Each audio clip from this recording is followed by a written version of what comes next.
Welcome to the BiggerPockets Money Podcast, show number 89 with Rob Berger. It's time for a new American dream, one that doesn't involve working in a cubicle for 40 years, barely scraping by. Whether you're looking to get your financial house in order, invest the money you already have, or discover new paths for wealth creation, you're in the right place. This show is for anyone who has money or wants more. This is the BiggerPockets Money Podcast. How's it going, everybody? I'm Scott Trench. I'm here with my co-host, Mindy Jensen. How are you doing today, Mindy? Scott, I'm having a great day. How are you doing today?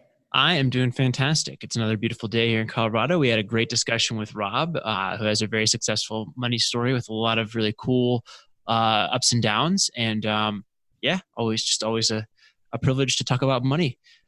You know what? It is a privilege. It is a very fun experience that we get to chat about money and help people learn little tips and tricks that they can add to their own life to further themselves down the financial independence path. And I really love hearing from people who are listening and saying, I got this out of it. I got that out of it. Can you cover this topic? Can you cover that topic? If you have a comment or a question or a suggestion or constructive feedback, please send a note to Mindy at BiggerPockets.com or Scott at BiggerPockets.com or Money at BiggerPockets.com. Yeah. Or, and along those notes, constructive criticism, all that kind of stuff, or a suggestion. Mindy and I saw that the show where we just kind of talked about how to buy your first house, where it was just the two of us, people seemed to really like that. And so if you have other topics that you'd like us to cover, just me and Mindy in kind of that style format, we'd be happy to do that as well. So send some suggestions to the places Mindy just mentioned. Awesome. So today we're talking to Rob Berger, he was the founder of doughroller.net. He also has written a book called Retire Before Mom and Dad. And, financial education in America, in schools is non-existent. And we're hoping to change that. And he wrote a book aimed at younger people generally, but, old people can read it too. I'm going to read it. But aimed at younger people. Hey, here's some information that you need that can set you up. Little tweaks that you're really not going to recognize or notice. Recognize isn't the right word. You're not going to really notice a big change in your life, but they have huge impacts on your financial future. And I really love that he took the time to share that with people. Because, at this age, I know everything. But back in my 20s, when I really knew everything, I didn't know everything. And if I had just made a few changes, I'd be a bajillionaire now. Yep. That's a real term, Scott. I trillionaire. It's 43 zeros after the one, right? Yes. And Warren Buffett would be calling me for advice. Probably Bill Gates too. Yeah, they don't already. Well, Bill Gates and I share a birthday, and someday he'll never know that. Okay, enough about me. We should bring in Rob. Rob Berger, welcome to the BiggerPockets Money Podcast. How are you today? I am doing great, guys. How are you? I'm doing fantastic. I am very thankful to PT from FinCon and PT Money for introducing us, because I have heard that you have a fascinating, very unique story with money. Tell us where your journey with money begins. So my journey, I didn't realize it was a journey at the time, but it started as a kid. So, if you're familiar with Rich Dad, Poor Dad, mm-hmm. That was my life, actually. My parents divorced and they both remarried. I lived with my mom and my stepdad, and we were the poor dad family. And my dad remarried, and he had a business, and he became the rich dad. And so, my day-to-day life was very middle class. At one point, it was a struggle for my parents because of a failed business. I have a vivid memory of my mom sitting me down and saying, "We're going to move. We've lost the house." I was a teenager, and we're not sure where we're going to live. And they ended up not losing it, kind of in a freakish way, honestly. But that was sort of there were times when the power was turned off. Didn't really go hungry, but money was a constant issue. And then on the weekends, my dad would pick me up in his Rolls and put me in the back seat and chauffeur me through the Wendy's drive-through like I was someone, important. And, the Wendy's, and McDonald's folks, they'd look in the back and wonder who I was. And that was just sort of a fantasy world that I inhabited on the weekends. But that wasn't my reality. That was my dad's reality, but not mine. My reality was, struggles with money. So I kind of saw both sides of it. My father had the country club membership, the pool in the backyard, but that's not where I lived. So I saw Rich Dad, Poor Dad, and I guess that was my real life growing up.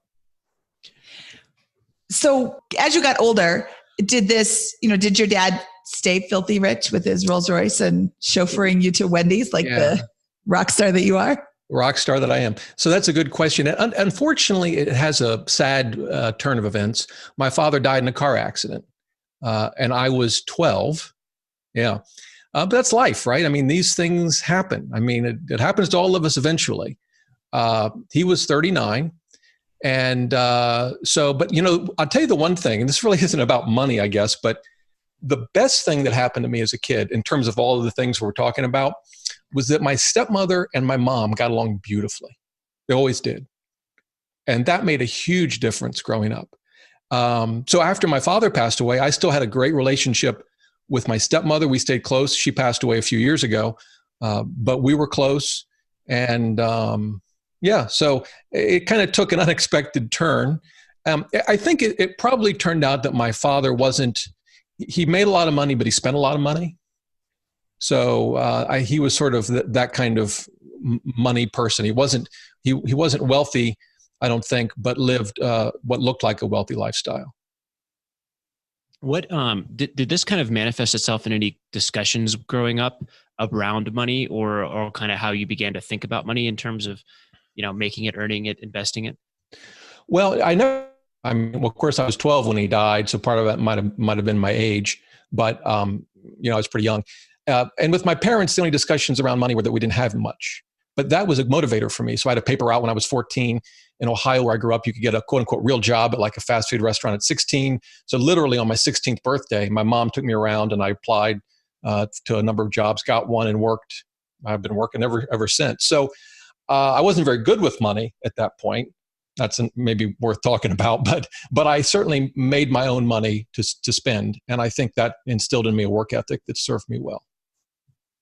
What do you mean by you weren't good with money? Were you just spending it right away, or? Yeah, I've spent every dollar I made until I got through college. Once I got through college and law school, something snapped in me and changed completely. But up until then, I spent every dime I made. So did that translate to like a kind of high flying lifestyle in high school and college, or was that kind of going towards tuition, or what did that kind of manifest itself like? Yeah. So you have to remember, I was making $3.35 an hour. That was minimum wage, which I guess I'm showing my age here. So I wouldn't call it a high flying lifestyle, but it paid for the movie tickets and popcorn and eating out and, kind of things that the kids do. And I eventually was able to get a car and that helped me pay for the car insurance and the gas. But so high flying lifestyle, no, but it got me through high school and college.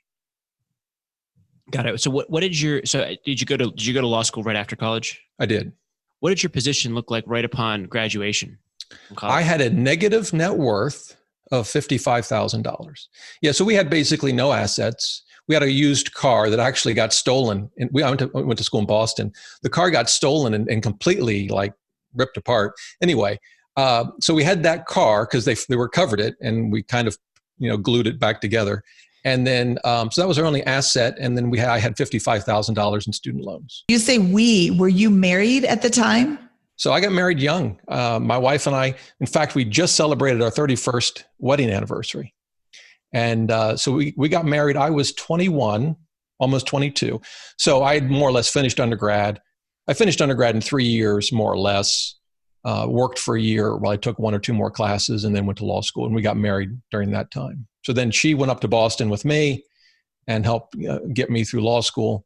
And then we moved down to Washington, D.C., and I returned the favor and helped her get through grad school. You're just choosing all these expensive places to live. Yeah. Well, we still live here. So yeah, it's tough. So the negative net worth of $55,000, that was your student loans. Right. Okay. And was your wife working while you were in school? She was. I mean, she didn't make a ton of money. She was working at a housing company like Section 8 housing, helping folks, who need help with housing. So it fed us and paid the rent but we still needed to borrow. Law school tuition's expensive. And so we still had to borrow money to get through law school. And then after law school, you worked as a practicing attorney? I did. So you were just rolling in the cash? Rolling in the cash, not exactly. I mean, I went to work for a big law firm, right? So by the standards of 1992, I made a lot of money right out of law school. But of course, most of it went to the school loans. So it's not quite as luxurious as you might think. And I did that for 10 years, typical track, made partner, 10 years. And then I took a 6-figure pay cut and went in-house to work at a company because I wanted to do something different. And then 3 years later, I took another pay cut. I was going in reverse. I took another pay cut and went to work for the government.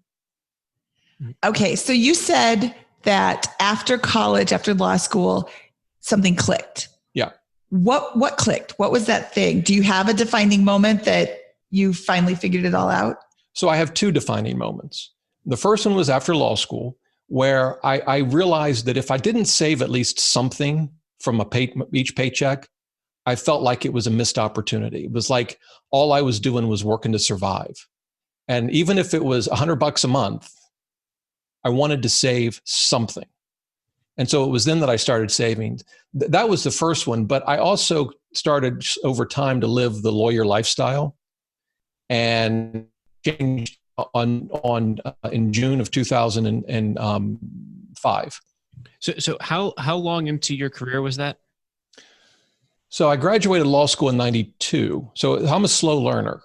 It took me a while to figure this out. So yeah, that was 13 years.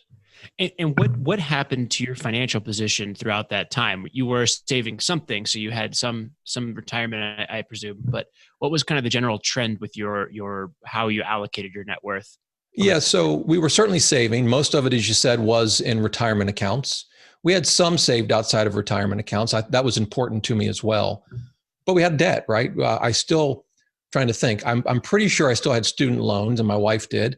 We had a mortgage. We had a home equity line of credit. We had credit card debt.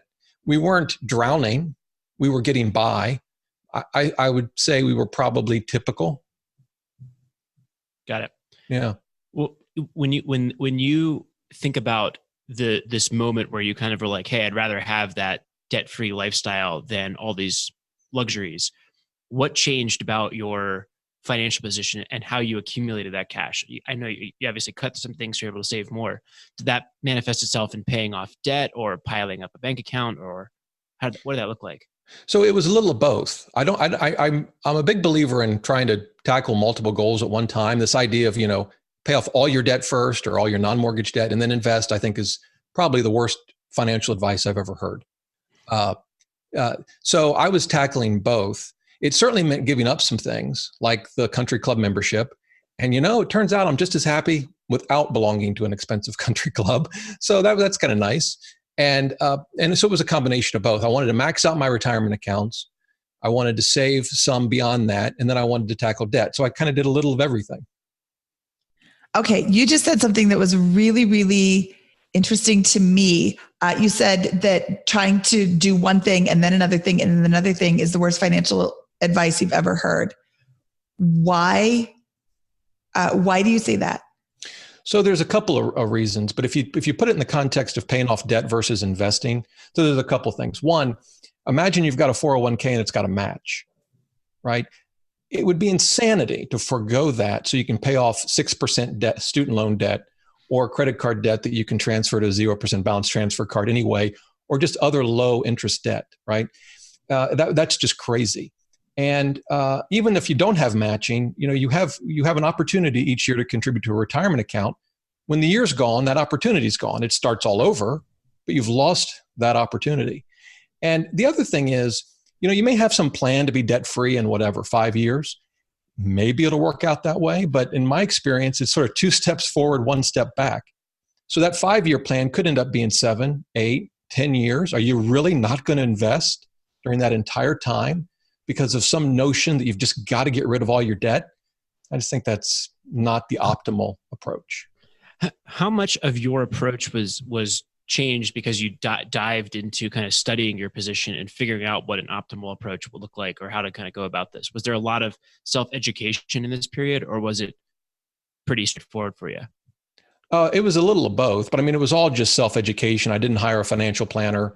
I read a lot of books. Of course, I ended up starting Dough Roller in 2007, but by then I'd kind of figured out, I think, what was the right approach for me by that point. But it was a lot of reading. A lot of it was understanding investing. That was probably the biggest part of it. Mm-hmm. Managing the debt, I think, is the easy part. I mean, it doesn't feel like it's the easy part when you're trying to get out of debt. But I mean, in terms of priorities and how much debt, what debt should you try to tackle first? And should you do other things like save for a child's education or buy a home? To me, those, they take some thought, but they're not that difficult. The investing piece, I had to learn a lot. How did you learn that? Because you were investing. I think that we're about the same age, and I also made $3.35 an hour at my first job at Dairy Queen. Shout out to Berkshire Hathaway. How did you learn about investing before the internet was invented? One was practice in the sense of, I made a lot of mistakes to begin with. My first 401k, I had no idea. I looked down okay, I'll just pick the funds with the highest 10-year average return. Past performance is not indicative of future gains. No asset. Oh, right. Well, that's true. History might not repeat, but sometimes it rhymes. I don't know. But that's how I did it to start with. Frankly, that was better than doing nothing, right? But I had no concept of asset classes, asset allocation, stocks versus bonds. And so that all came from reading. Oh, just like the internet. Yeah. Except I turned to books probably more. I had to go to the library. That sounds. Yeah, Scott, in the old days, there was no internet. So if you wanted to look something up, you had to drive to the library. Look through that giant card catalog with little drawers. Hey, I do have a library card, and I think that probably puts me into I got to be in the 20th percentile of millennials. For that. When was the last time you used it? A couple months ago. Oh, good. Strong. Scott is a good reader. Yeah. Scott's an avid reader. He's just slightly younger than you and I. Okay. Well, how did this transform your net worth over that period? So you have this epiphany and you cut out all this stuff and you start applying yourself to kind of figuring out an optimal blend that you think works for your situation. What does that look like over the next couple of years up until that transition point where you took that pay cut? Well, it grew substantially. I mean, the first thing and the most important thing we did in terms of debt was just stop borrowing more. Mm-hmm. We turned down opportunities to get stuff in exchange for 0% interest and all those sorts of things. We stopped, we started paying cash for cars, which meant in part we didn't get cars that were maybe as nice as we might have purchased had we financed it. So that helped our net worth long term. And then just consistently doing the basic things, saving as much towards your retirement as you can, saving beyond retirement accounts, which I think is really important. If it takes some time to get there, but I think it's really important. And what happens is it just snowballs, right? At first, when you first start to save, all the work is on you. It's all of your work. You hopefully spend less than you make, you invest it, and your account doesn't grow that much. But when you've done it for 10 years or 15 years, all of a sudden the returns on the account over time, are far more than you're putting in. And then it just snowballs and it takes on a life of its own. And so like today, our investments make more than I make. So of course we've been at it 30 years, so it takes some time. Well, with that, what I want to kind of get to the bottom of is how important was this net worth growing and these accounts, beginning to snowball? How important was that to your decision to ultimately take a pay cut and do work that you were more interested in? What was the relationship between that and that lifestyle? That's a great question. And it's something that I talk about in my book, because when people think about retirement savings, they think about something they're going to save for that they'll spend 30 or 40 or 50 years from now. That doesn't sound very appealing. But one of the points that I make is your net worth, if you will, can have a tangible effect on your life, even without spending the money. So when I took that pay cut, I was able to do it without worry. We lived a modest lifestyle relative to our income to begin with. So we weren't spending every dime we made. So yeah, that shrunk our cushion quite a lot, but we had money in the bank to fall back on if we needed to. So without that, the job change may have never happened. I would have been sort of handcuffed to a job that wasn't what I wanted to do.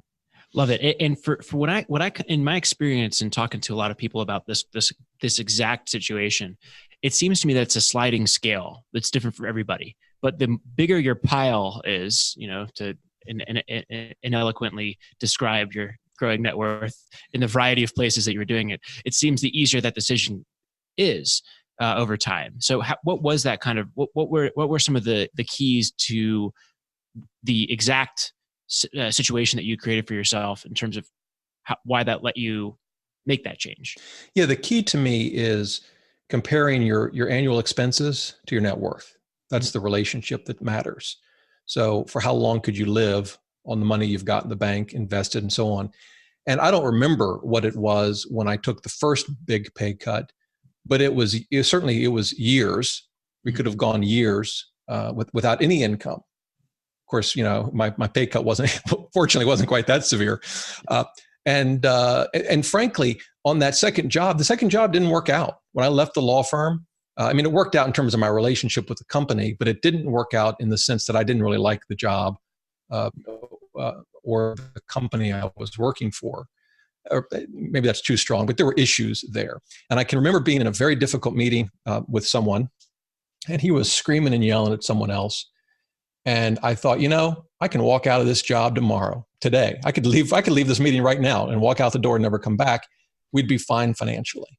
So to me, that's a very tangible way that your wealth that you'll never spend, or at least you may not ever spend, can have a tangible effect on your life.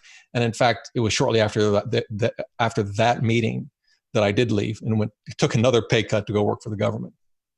So this is something that I think is really, really important. I want to just touch on this again.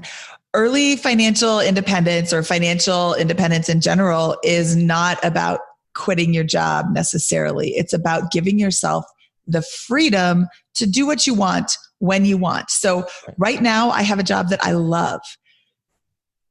I was going to say 10 years ago. 10 years ago, I was a stay-at-home mom. 20 years ago, I did not have a job that I loved. I had a job that I had to go to because I didn't have enough money in the bank to walk away, and I needed to pay my mortgage, and I needed to pay my rent, my expenses. And so I was stuck there, and I didn't love it. And I really wish that I could quit every single day. And having that freedom, it's like, I love my job now. It's so amazing. And I choose to work here, but I don't have to work here. It's nice to be able to make decisions not based on income. Yeah. It's so freeing.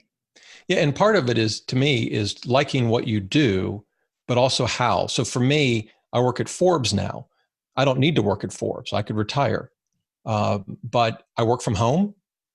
I enjoy the work I do. I work with great people. It still gave me time to retire before mom and dad. So it's much about a lifestyle as well as it is the specific job that you're doing. At least for me, it is. I didn't know you worked at Forbes. I do. I'm an editor. I'm a deputy editor. Okay, cool. Well, I do want to hear about the transition to Forbes, but okay. Let's pick up where we left off with the government job. So you got many years times your annual expenditures. Yes. It doesn't work out at this next job, and you go to this government job. What does that look like, and how does your position change from there? So the government job was a pay cut again, but still certainly a comfortable salary. Nothing like a private law firm. And it was a wonderful job. I loved what I did there. And it was at that point that I started doughroller.net. Just really at that point, it was just a hobby. It had been a couple of years since I had that Dave Ramsey show experience, and I wanted to write about it. And eventually I ended up going back to my old law firm, working there for a few years, and then retiring from law. During that time, Doughroller grew and grew and grew into a money-making business. Again, it wasn't the plan. I was as surprised as anyone. But what we did, or what we didn't do, is change our lifestyle. So we didn't change our lifestyle at all. So any extra money the website made went to pay down debt. And that's one of the nice things about a side hustle. I think there's just a psychological component to a side hustle where you view that money differently than you do your regular job income. Mm-hmm. Even though at the end of the day, it's just money and you can do whatever you want with it. Well, what we decided to do was just pay down debt. And over time, we ended up becoming debt-free. I mean, it took a while. It didn't happen overnight. And if I'm going too fast through this story, but I ended up selling Dough Roller almost 2 years ago. And that's when I completely retired. I still do the podcast, Dough Roller Money Podcast. I love doing the podcast. And a month later, Forbes called me. I'd been a contributor at Forbes for 5 years probably. And the DC bureau chief called me and said, "Would you like to be an editor?" And I thought to myself, no, I don't think so. I'm good. But we started talking and it seemed like, yeah, well, this might be fun. So that's what I did. And that's been about a year and a half, I guess. With the job at the government, right? I am guessing here, so let me know if I'm completely wrong, but was there a reduction in the average weekly hours that you are working compared with private law that you were doing previously? Definitely compared to private law. It was probably comparable when I was in-house. Okay. I mean, so in private law, they're wanting you to build 2,000 hours a year. And that's billable, right? So that's not administrative time, obviously not vacation. And there were years when I would bill 2,400. Now, a lot of that was travel. As I look back on it, there were some great experiences there, but it was hard on the family. That was one of the reasons I left, was a better balance between work and life. But yeah, the government job was comparable. I mean, we worked hard there. It wasn't, don't imagine a 30-hour work week. But yeah, it was probably more like a 40 or 45-hour work week. Got it. And the reason I asked that is because do you think that transition, it sounds like the in-house job was similar, but was that what kind of allowed you the extra time to begin Dough Roller? Well, maybe to some extent. So that's a whole other story. I think leaving the culture of big law changed my mindset about what makes me happy and about money. And so to me, that was probably a big turning point. But when I started the site, I was up 7 days a week, 5 a.m., 2 hours working on the site for 2 years. I did that. And I worked on it on the subway to work in DC, worked on it at lunch, worked on it on the way back. So I certainly it would have been much harder. Well, in some ways it would have been harder had I still been at the law firm. I traveled a lot. So maybe that might've made things actually easier in an odd way. I don't know. But I was highly motivated for reasons that frankly, I don't fully understand why I would do that, but I did it and it was a lot of fun. So what did the trajectory of that business look like? You started getting, if I'm guessing, I've had experiences with other people who have started blogs, so the early years are harder. What did it look like? And when did it kind of like, hey, this might be a real business or a real thing here? When did that moment happen for you? Yeah. So the first 6 months I made $100. And I was really excited about that $100. I got to tell you, the next year, I think I made 30. And I remember we gave half of it to charity. $30? No, 30,000. Oh, I was going to say you gave $15 whole to charity. You're so generous. Sorry, that's a good clarification. Wait. How do you go from making $100 in 6 months to $30,000 in 18 months? Well, so when I started, I knew nothing about blogging, WordPress, SEO, search engine optimization, affiliate marketing. I'd never heard of BiggerPockets. I just heard of nothing, right? I was nothing. So a lot of it was a learning curve, right? And then over time, I think once you've published enough content, it takes time for the search engines to sort of recognize your site and say, okay, this might be a website we want to send some of our searchers to, if you will, right? And so it's very much, it's like, the flywheel concept. It's really hard to get moving, but once you start spinning it, it gets easier. And that's very much true. It's true with compounding of returns. In the beginning, it just doesn't seem like anything's happening. But then, enough time goes by and you see the compounding wealth. It's the same with the blog. So, the year after that, I hit 6 figures. What, you hit 6 figures in year 3? Yeah. Okay. Yeah. Wow. Oh, so And that was 2010, right? 2009. 2009. Wow. okay.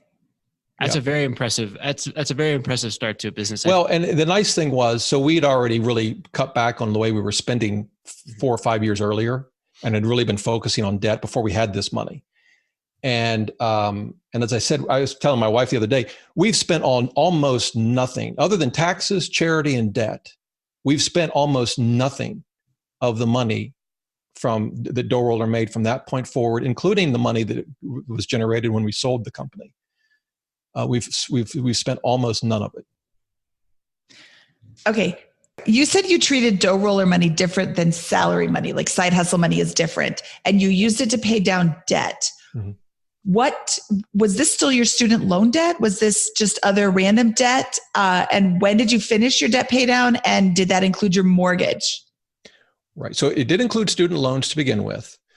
Right. One of the things I look at when I'm paying down debt is not just how big the balance is or what the interest rate is, the whole debt snowball versus debt avalanche debate.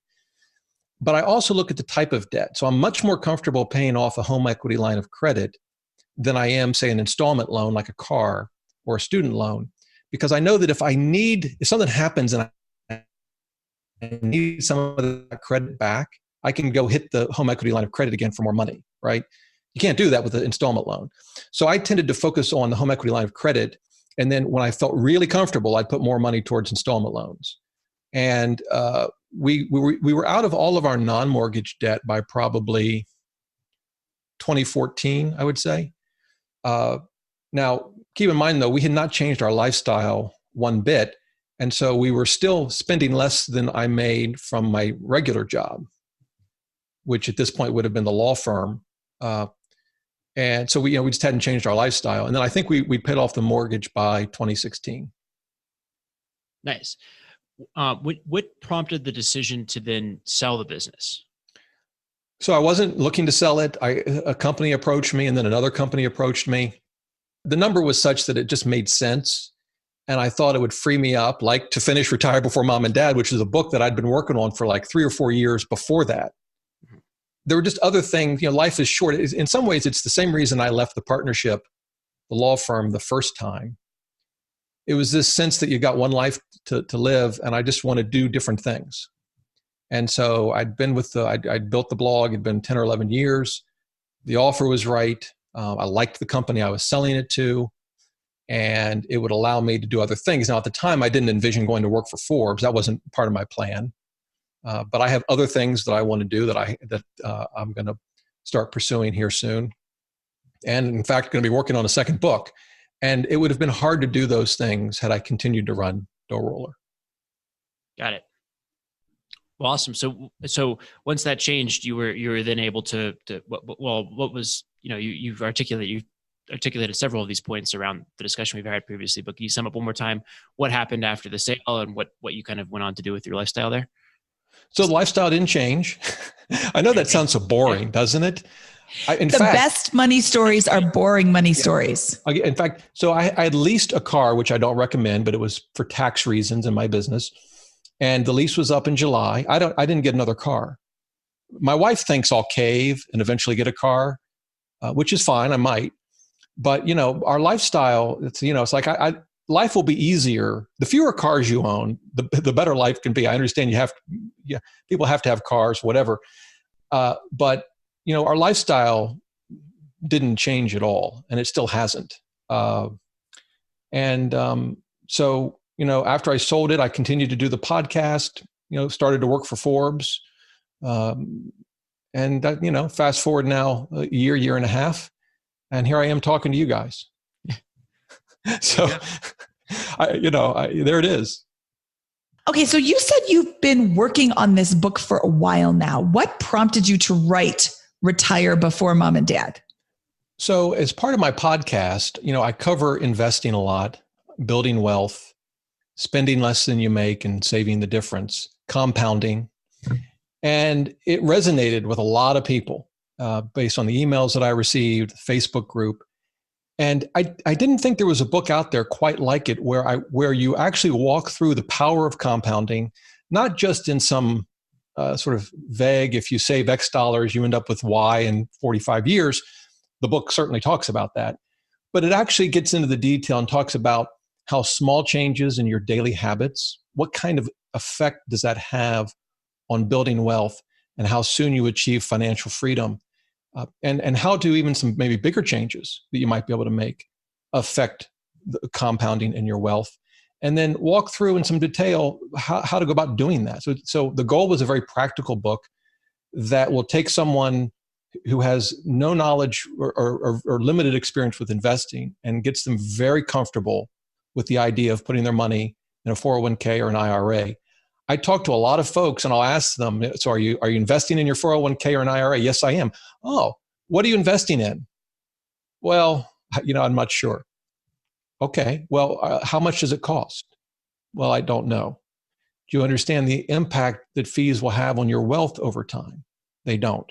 So we walk through it, but that's the kind of book that I wanted to write. It's not a 60,000 foot overview of personal finance. It's, roll up your sleeves and get ready to get your hands dirty. And that's what it is. What are some of the kind of the big levers, if you will, that you think are the most important things for the reader of this book to think about in their financial position? Yeah. So the first is the power of compounding. If you tell someone making whatever, 40 or 50 grand that they can become a millionaire, it doesn't resonate. The numbers just don't work. How can, I'm making a good salary, but I'm not making six figures. I can save so much. That just can't possibly happen. And it's because our minds don't intuitively grasp compound returns. So the whole first part of the book's in 5 parts. Part 1 is all on that, because at the end of the day, that's what's going to power our wealth. It's, we got to save to get the ball rolling, but it's the compound returns that power the wealth. And that's true for you and me. It's true for Warren Buffett, right? It's true for everyone. And then I spend 2 parts in the book talking about financial freedom and how to achieve it, and some ways that you can make some seemingly small changes in your life that have really big impact on wealth. And we get very specific. And I talk about sort of life experiments that you can run. I think we get into this sort of routine of life, and there's nothing wrong with that, but we spend money out of habit and routine. It's just sort of our daily life. When I was working, it was Starbucks every morning, not to harp on lattes. I love lattes, but you got into this habit. I'd eat out at lunch and we'd do the same vacation every year. And it was just sort of this routine. And what I found was we could actually change that if we want to. You know what? We're going to be just as happy. We have far more control over what makes us happy than we think we do. And therefore, we have far more control over how we spend our money. So the book really dives into that. And I think the third part is how to invest. And I get very specific. We talk about specific mutual funds, approaches to investing. We talk about retirement accounts, how to open up your first IRA or start investing in your 401k. The goal is when folks are done, they can start investing with some confidence that they know what they're doing. And I think that's critical. And then the last, we do talk some about debt and priorities, which we've mentioned earlier in the show, and how to think about those issues and how they should affect building wealth. So in some ways, it kind of covers just about everything you need, really, I think, to make sound financial decisions and get started on the right track. Love it. What do you kind of think about in terms of the end game? How does it look like to prepare yourself for the actual early retirement itself? Yeah. So, well, that's a good question. I'm still trying to figure that out. I'll tell you, when I know the answer to that, I'll call you guys back and let you know. So one secret to the book, which won't be secret anymore, while it gives you the math of early retirement, I'm not pushing early retirement. And it would be odd if I did, I suppose, since I'm working and I don't have to. I'm really pushing early financial freedom or financial independence. And to me, once you achieve that, and even as you're moving towards it, what that looks like is going to be very different. It's going to, for some, it might look like early retirement, right? For others, they might be behind a microphone or doing a podcast. They might start a business. They may work for a charity. They may write the book that they've always wanted to write. They may spend more time with family. There is that really is something that each of us individually have to decide. And our decisions in that regard may change over time. That's okay too. Yeah, that just goes back to my point earlier that, it's not about quitting your job. It's about being able to make decisions that make you happy. And I absolutely 20 years ago would have been like, I can't wait to quit. I can't wait to quit. And now it's more like, I choose to do this. I get to, do what I love. I have kids who are in school 35 hours a week, 40 weeks a year. I need something to do while they're in school. And this job fills that time very nicely, and I enjoy it very much. And, once you hit financial freedom, you can also find something that occupies your time that you enjoy as much as I enjoy this. Yeah. And on that note, what I think is interesting is here, the three of us, right? We all, have achieved a level of net worth that is many times our spending, and technically therefore probably in the financial freedom, I'm guessing, for both you guys, obviously, but, and yet we all work. Right. And what does that working allow us to do? Or at least in my case, it allows me to maintain a far more aggressive asset allocation than I would if I depended on that income generally. Right. And so that's where I think this whole sliding scale of financial freedom is so interesting and important, because I consider myself financially free. Yet, if I were not to work anymore, I would clearly change my asset allocation and all that kind of stuff and invest according to a different set of principles. But it's just, I don't know, that's an interesting philosophical point. I don't know how far that rabbit hole goes. Well, I would add this. I think we can build up in our minds just how wonderful financial freedom would be as this sort of great place. And if I can just get there, I'll be happy. And I do think it's a goal worth pursuing. And it was a goal that I wanted to pursue.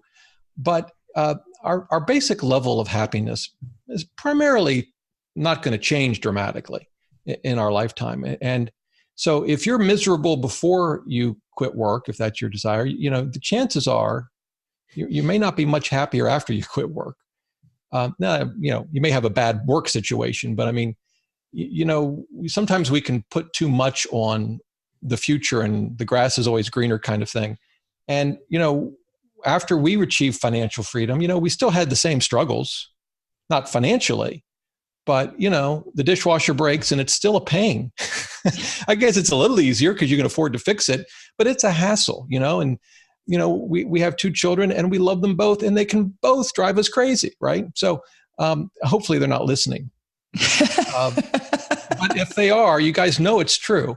So, it's a great thing to achieve. And it's what I try to help people achieve in the book. But it's still you when you arrive, you can't leave yourself behind. You're still there.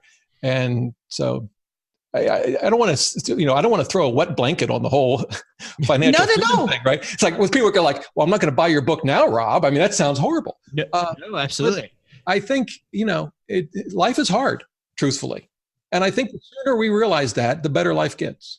Yeah. And I think shedding light on it from the other side of financial freedom is really important, because there are a lot of people who are like, oh, I'm going to get to financial independence and then I am golden. Everything is going to just be unicorns and rainbows. And that's not true.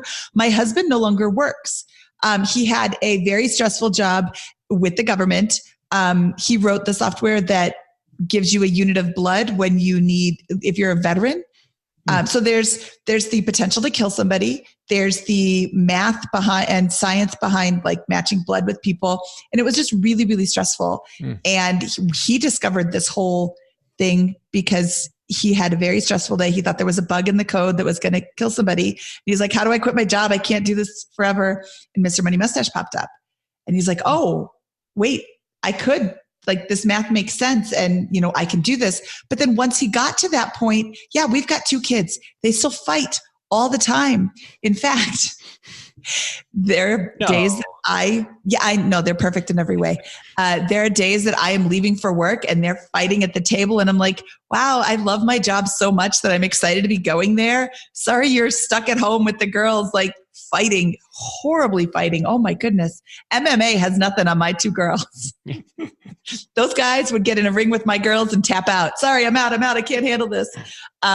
So yeah, it's definitely not, it's definitely not life-changing. It's life-changing, but it doesn't like alter your reality. You still have to deal with like my Studer vent is stuck open in my bathroom. And it's really disgusting because I have now an open line to the sewer. I don't know if you know this, but it doesn't smell pretty. So I have to fix that. I have to come up with a way to fix that, hopefully not cutting into the wall. And my dishwasher still broke like 3 times. And like, it's still, stuff happens and you just deal with it and you move on, but it doesn't just make everything perfect in every way. So I think there's not enough people talking about what happens after you reach financial independence. If you have like, how do you spend your weekends now when you're having a job? That's what you're going to be doing full time. So if all you're doing is watching TV and eating chips on the couch, life after retirement is going to be a whole lot of watching TV and eating chips on the couch. And that's not really a productive way to spend your life. Although Scott and I have talked, as soon as he retires in 100 years, he's going to play video games for 6 months straight, which sounds... They're going to get better every year, which is why the stakes are so high. So if you retired today, what video game would you play for 6 months? Yeah, it would. I just work relentlessly and love doing that. So the reality is, well, you don't have a video game? I mean, do you have a Twitch? Are you on what's your channel? I do have an Xbox and I play some RPGs occasionally. So, but the problem is like the games that you like want to play that are really competitive, like you have to put in a tremendous amount of hours. And there's like a 13-year-old kid with a really high pitched voice on the other end of it who's destroying you. And it's just not good for the morale. And you're like, what am I doing? So it's not as the dream I paint isn't really the reality that I'm a chess player and I go to tournaments and the 13-year-old kids destroy me in chess. So it's no fun no matter, what game you choose. There you go. So there aren't a lot of 13-year-old Pac-Man aficionados. So that's true.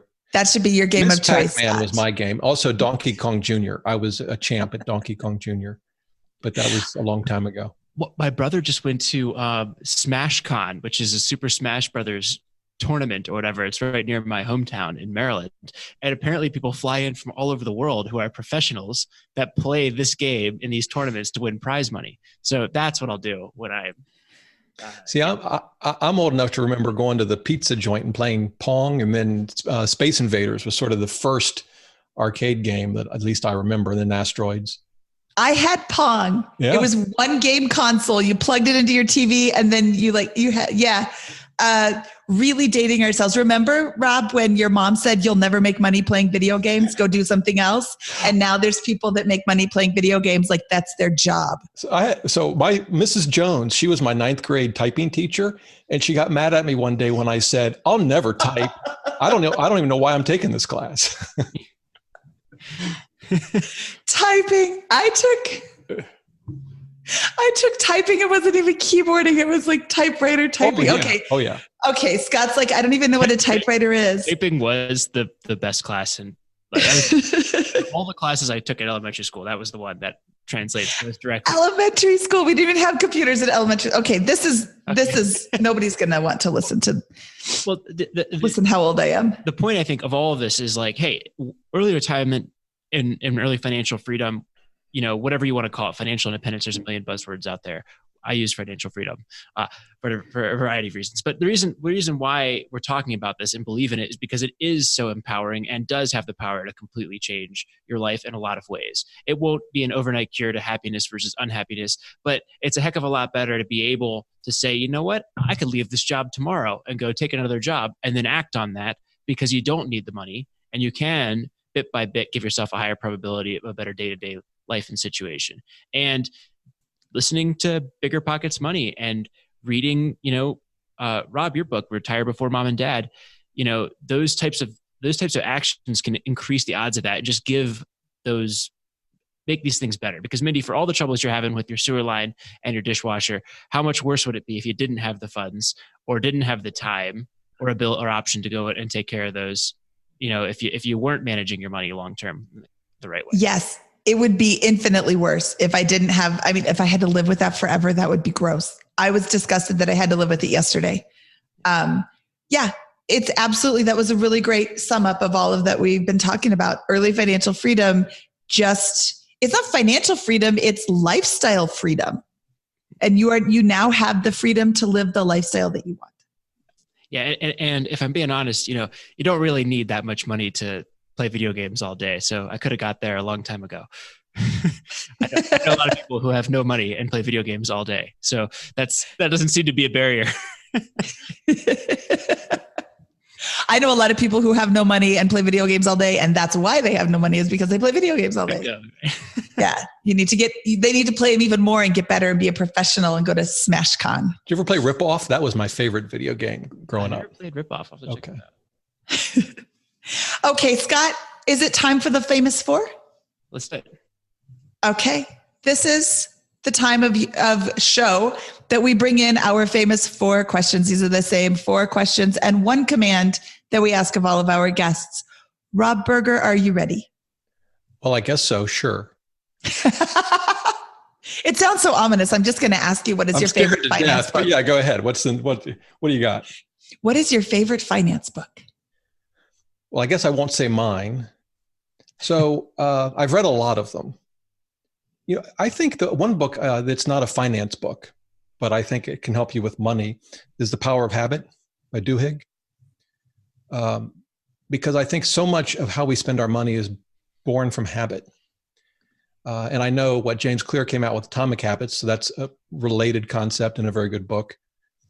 I think those, can help you a lot, not just in finance, but in other areas of your life, even just to start to think about how much of your daily life is born out of habit. And by the way, once you identify a habit that you want to change, and you change it and you're miserable, right? Whatever that habit might be, but you go a couple of weeks, 2-3 weeks, and then you're no longer miserable anymore. Whatever it was that you gave up or whatever it might be, you don't even miss it. And once you do that even one time, it shows you just how much control, if you want to, you can really exercise over your likes, your dislikes, your habits, how you spend your money. So I guess those would be the books that I would, outside the world of finance, but I think can have a big application to how you spend your money. Well, you made the point earlier that when you were working, you had the same habits, Starbucks every day and going out to lunch every day, and, bring your lunch one day and see what happens, or, make coffee at home one day and see what happens. Oh, wow, this tastes terrible. Okay. How do I make this taste as good as when I was going out? Yeah. What I found, like with the lunch, it really wasn't, it wasn't that I wanted to eat out. It's that I wanted to get out of the office. And so when I take my lunch, I would just leave the office, and I got what I wanted out of the lunchtime, but it wasn't about buying the lunch. And I used to get mochas 5, 6, 7 times a week, every day almost. And when I cut that out more for health reasons, I was miserable for 3 weeks. That's all I could think about were mochas. I mean, I haven't had one in 2 or 3 years and don't miss it at all. So yeah, we have a lot more control over what makes us happy than we think. And just because you cut something out doesn't mean you can't add it back in if you discover, hey, this is something that I really, really, really need. Liz from Frugal Woods was way back on episode 10. And she said that, when I discovered financial independence, I cut out everything, including yoga and including like seltzer water. She's like, you know what? I really wanted seltzer water back. I really wanted yoga back. So I found a way to make yoga more affordable. I found a way to make seltzer water more affordable. And The Power of Habit, I think, is a great book to just open your mind to these, like, look at this, explore that. So great answer. Yes, I'm 1 for 1. Yes, 1 for 1. Okay, Scott. What was your biggest money mistake? Well, I've made several. My biggest money mistake was this. When I was selling my business, I had some tax advice that would enable me to pay a lot less in taxes from the transaction, but it required all of these structured companies and transferring money from here to there. And I went down that path, and I paid a lot of money for them to set this up or to begin the process. And after a while, it just didn't feel right. I had a lawyer look at it. I analyzed it myself, even though I'm no tax expert. And I think, strictly speaking, it was consistent with the letter of the tax law, but it didn't feel right. So I said to him, I remember calling the accountant, I said, I'm not going forward with this, and I know it's going to make me pay a ton more in taxes. That's what I'm going to do. So in the end, I think I got to the right decision, at least the right decision for me, but it cost me I won't. Do I have to say how much it cost me? It It cost me a lot of money and a lot of time. 5 figures, 6 figures. It was 5 figures. 5 figures. Okay, yeah. That's a lot of money. And a lot of aggravation. That's my biggest money mistake. There are many, but that's a good one. Mm-hmm. Would that have caused an audit? Like, would the IRS have said, "Hey, this isn't cool," if you had gone through with it? I don't know. Well, they audits get triggered in a couple of different ways. Some of them are random. So I don't know that it would have. I mean, not necessarily. And the fact that I ended up paying every dime I could have possibly paid doesn't mean I won't get audited, right? True. Yeah. True. Okay. I mean, the IRS could be listening to this show right now. Actually, I have a friend who works at the IRS, and I think he listens. So. Yeah. Well, I paid a boatload. I thought he was retired early, Mindy. He went back to work. Oh. Scott knows him too. So I think that's great. And I think that's a really interesting biggest money mistake. I don't think we've ever heard one like that before. But if I hear you, what you're saying is, hey, here's a situation that would have changed the way that I'm going to realize this income to my great advantage, which doesn't sit right. It seems to be like a lot of assumptions that are being called out there. And instead, I'm going to just go ahead. I'm going to call it this other way that's much less favorable. I'm going to forego all the time and money I've invested, and I'm going to pay all that to those guys and pay the higher tax bill. And the money mistake that you're calling out again is not even that you paid the higher amount of taxes. Oh, no. You went down the other way in the first place, even when you knew and your alarm bell was, hey, I'm not sure that this doesn't sit right. Yeah. I hope that you listeners one day have this problem and can think back to this, because I could tell you that I don't have that much experience in this, but I do have some. And, you know, there's some weird stuff. And if you don't understand what's going on, you know, something's not right. And I really respect how you handled that. Well, Mindy mentioned Berkshire earlier and Dairy Queen. You know, Charlie Munger, in a speech he gave, a commencement speech, had said basically, just pay your taxes. Don't try to come up with some complicated way, even if it's strictly maybe permitted, to avoid the taxes. And I'll tell you, just to get kind of personal, our son's a Marine. And I thought, you know, if he can make that kind of sacrifice, then really, do I want to be sitting here in my comfortable office paying accountants a lot of money to come up with this complicated structure to avoid paying my taxes? I mean, and don't get me wrong, take every tax break you can get that's legitimate and no questions asked, right? But it just didn't feel right. Fair enough. Yeah, you have to be able to sleep at night. Okay, what is your best piece of advice for people who are just starting out? So can I give two? Well, the first one would be start investing today, even if it's whatever, $25 a month. And even if you're scared, that's actually the best time. If you're scared, but you're young, and you can start even with a small amount of money, whether it's in a 401k at work or an IRA, start investing today. And yes, I know people have student loans, they have other financial priorities, but even if it's a small amount of money, the experience will be worth it, and you'll start to get the process rolling for compounding, which takes time. Kind of related to that is never stop learning. You know, I mean, I continue to learn about investing and managing money today. So, you know, you're not going to know everything right away, or even maybe a lot when you're getting started, and you'll have a lot of questions, but be curious, read a lot, listen to the BiggerPockets podcast, and, you know, and just keep learning. So I guess they're kind of related. Yeah, sorry, my mind is still spinning, and I'm giving away that I'm still on the last question in my head a little bit here. But quick question around that mistake one more time. You know, yeah. Was any part of that due to factors that may have been in your control to set up earlier in the process? So if you had gone back 5 years ahead, were there things you could have done to avoid or make that tax situation more clear? No, and here was the issue, I think. When we first started going down this path, I had no plans to sell the site, right? And so, and again, I only understand half of what they did, but the tax ramifications, if I had not sold, were different than when I ended up selling. And so when I decided to sell and I looked at the ramifications of the taxes, it was one of those deals that just seemed too good to be true, right?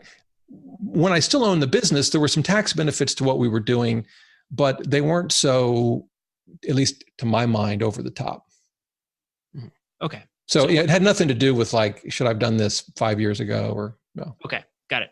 Just wondering if that was a lesson someone could take away, but it sounds like no. Okay. Well, most difficult question of the famous four here. What is your favorite joke to tell at parties? Well, I'm not very funny. I guess if I tell a joke, I tell a lawyer's joke because I was a lawyer. But they're really kind of stupid. Do I have to tell it? Yes. So like, what do you call 500 lawyers at the bottom of the ocean? A good start. See, you already heard this. Sorry, I was supposed to say what? Let me think. But I like that one. Okay, how about this one? So there's an engineer and a doctor and a lawyer, and they're having a debate, and the engineer is trying to show that engineering's the most important career and endeavor. And he goes all the way back to the creation of the earth. He goes, when God created the earth, that was an engineering feat. So, engineering, is the best. And the doctor said, yeah, I don't know. After that, he created Adam and Eve. It's medical. I think that's the best. And the lawyer said, well, I've got you both beat because it was all created out of chaos, right? Who do you think created the chaos? Yeah. See, I don't normally tell these at parties, and now you can see why. Well, you're going to start now, right? No, I am not. I'm absolutely not going to start now. Most of the time, these jokes are terrible, and I don't laugh, and I laughed at yours. Well, you're so kind. I do. The bottom of the ocean joke. It's an old one. Yeah, but it's funny. I like it. Okay, Rob Berger, tell me where people can find out more about you. That's my command. Oh my. Well, they can go to retirebeforemomandDad.com. They can find out, I guess, there. That'd be a good place to start. And, on Twitter and Facebook, just search my name, and happy to connect that way as well. So you're Rob Berger on Twitter and Rob Berger on Facebook? I think it's Robert_A_Berger on Twitter. Okay. Well, then you have to say that. Otherwise, people are going to connect with Rob Berger on Twitter. And we'll link to these places in the show notes, right? Yes. Oh, and tell me where people can find your book and what's it called? So it's called Retire Before Mom and Dad, the simple numbers behind a lifetime of financial freedom. And it's pretty much available everywhere, but I think most people probably go to Amazon. And that's where you can find it. And then, so it's in hard copy and Kindle or ebook. The Audible or audio version is coming out soon. I narrated it, and the sound engineers are working to try to make me sound pretty. Nice. Yeah. Okay. So the book is Retire Before Mom and Dad, available virtually everywhere. Rob, thank you so much for coming on today. I really appreciate your point of view. This was a great show. Yeah, it was. I take notes I appreciate it. I take notes as we're recording, and I've got like 12 quotes to pull out. Uh-oh. Yeah.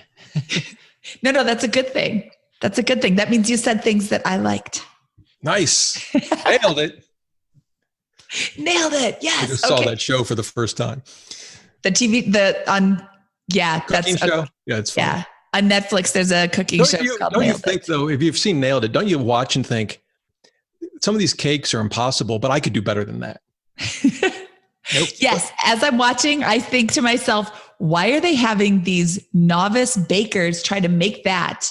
There's no way. Oh, yeah. I could do better than whatever they did. Have they even ever been in a kitchen? Like, I think Scott is kind of the perfect contestant for that show. And I say this, I have teased Scott a couple of times during this episode. I'm the president of his fan club. So just so you know, I think the world of Scott. If you'd like to join, we meet on Tuesdays at 4. Yeah. But Scott has many talents. I don't think baking is one of them. I think that's fair enough. I can tell you it's not one of my talents either. So those are you guys are the ones that they put on this show. Show some of these.